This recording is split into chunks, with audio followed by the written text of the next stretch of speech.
The Kingdom of Hyrule has always been a rather big place, home to many races, environments and landscapes, but during the time frame of Breath of the Wild, the kingdom lost its heart and soul due to the events of 100 years ago. It's an empty shell compared to what it once was, and this is even evident in the Creating a Champion book's comparison of the population before and after the Great Calamity. However, this hollowed out civilization may not be far from the next. The kingdom has multiple borders that, whilst the game being open world, we as the player can explore further. From the cliffs of the west and north, to the vast Gerudo Desert of the south, to the outer reaches of the sea, the potential for more life to be outside of Hyrule is pretty high, and recently, one of you lovely folks by the screen name of the Nintendable suggested that I look at the lands outside of Hyrule, and honestly, this had me intrigued and excited to get started. So today's video will be looking at exactly that, and who and or what could be out there. Be sure to go and grab yourself a snack or drink and send them in to get featured right here. Drop a like and subscribe if you haven't already, it really helps the channel out.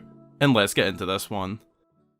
Okay, real quick before getting into the thick of it, I must give mention to an excellent video by Nintendo Black Crisis covering the potential of what could be out beyond the TLOZ, which we will also be looking at, but as the suggestion goes, we will be focusing on all outer land directions and looking at who could be out there and their potential relations to the Kingdom of Hyrule. I've linked NBC's video below, so check it out later.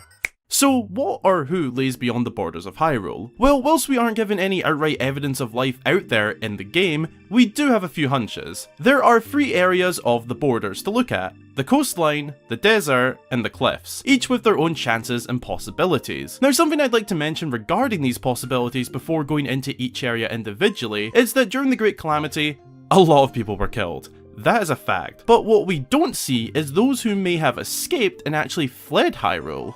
During the midst of this brutal attack, I refuse to see that it is unlikely that many people didn't know the reaches of Calamity Ganon, and in fear, fled as far as they possibly could. Keep this in mind.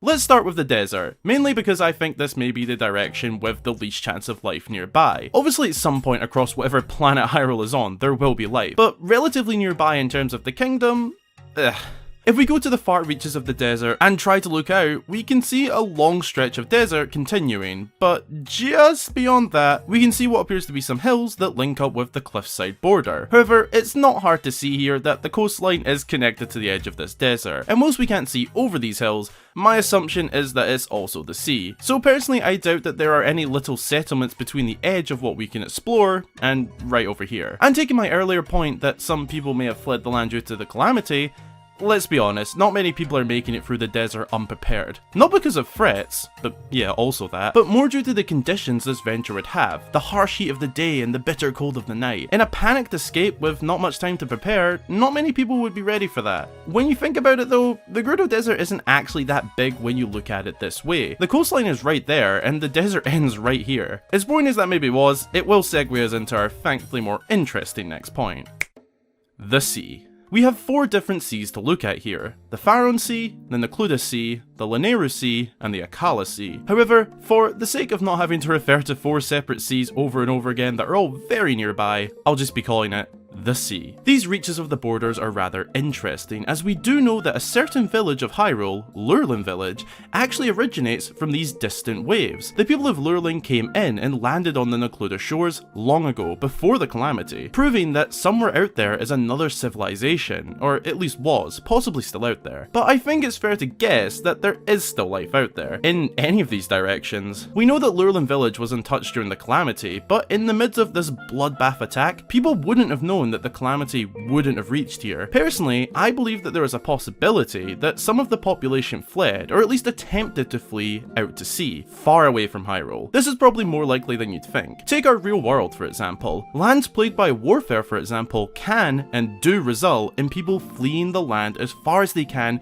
in search for safe refuge. Refugees will do whatever necessary to flee their war-torn lands. Now take Hyrule. All of a sudden, the land is being terrorized by Calamity Ganon's wrath of guardians, islands, monsters, and all-round terror, not knowing in the days of this horror that it wouldn't actually reach Lurelin. I am almost certain that many who made it this far from the attacks hopped on boats and fled Hyrule in attempts to reach these further out islands which we can see up and down the coastline. Obviously there is likely more out there, but getting to anywhere but Hyrule would be ideal. We know the people of Lurelin came from somewhere out this way. Maybe those who fled ran into the people that didn't travel and eventually founded Lurelin Village. Of course this is very speculative, but that is my view on this. Personally, I feel the only people sailing out to sea would have been from the shores of Lurelin out to the Faron Sea or Necluda Sea if they take a turn to the left from launching the boats.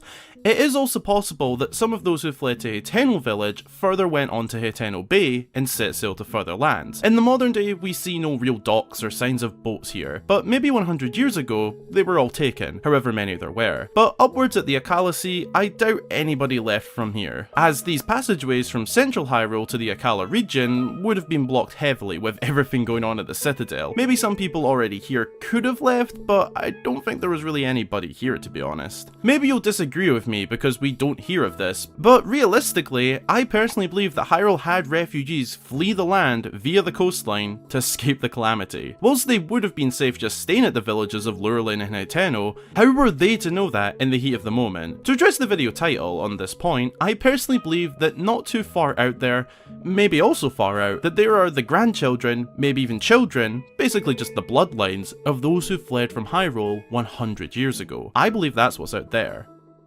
Now for the area most intriguing to me, the cliffs along the western and northern borders. These cliffs stretch from the Gerudo Desert all the way up and around the Heber Mountains to the northern edge of the Akala Sea. This acts as a border for us as the player, with the huge canyon between Hyrule and the top of the cliffs. But thinking of this as a fiercely lore person, there obviously has to be more out there, and me personally, I am optimistic in thinking that there are people out there. Maybe not necessarily those who fled Hyrule, as how on earth would they get there? And as cool as a massive bridge would be, we just don't see any remains of that or anything about it. With the exception to the Rito, who thinking about it now could have fled anywhere. Maybe some of them left for the seaside as well. But aside from them, personally, I think that somewhere beyond these cliffs is just everyday civilization. We know in games such as Phantom Hourglass, the characters went on to find what would become New Hyrule following the events of the game. So we have seen in the series that newer lands do exist and have been discovered. Just realistically speaking, of course other life exists beyond Hyrule. We just don't know who or what most of the time. Hyrule, as far as we know, is just a kingdom, not a country, continent, nor planet. That is of course debatable, but for me, at most, it's a country/kingdom. We literally see so much around it.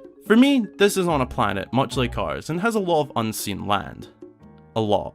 So as for the cliffside borders, I think there is life out there, just life we don't really know of. Of course, all of this is just my view to provide an answer to the suggestion. If you have other thoughts on this, or maybe think I missed something, please do let me know down below in the comments, and also feel free to leave more video suggestions for me to cover in the future.